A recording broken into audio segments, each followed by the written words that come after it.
ఏ పని అయితే 25 తర్వాత చేయడానికి ఉంటుందో అది మీరు 17 ఏళ్లకి చేయడంలో బిజీ అయిపోయారు. కానీ 17 ఏళ్ళప్పుడు చేయాల్సిన పని గురించి 26, 27 వచ్చినప్పుడు ఆలోచిస్తారు.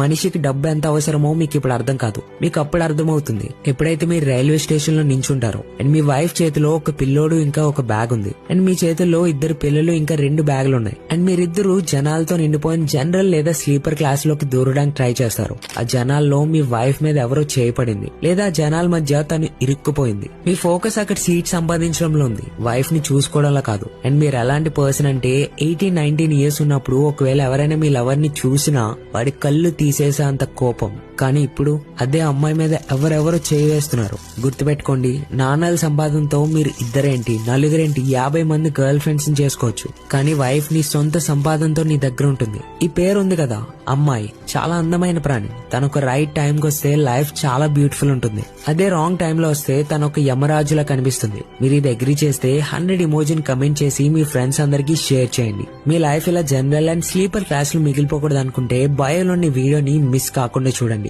లేదంటే ఒక 28 ఇయర్స్ మిలియనర్ నాతో షేర్ చేసిన బ్లూ ప్రింట్ ని చేతులారా మీరే మిస్ చేసుకున్నట్టు అవుతుంది.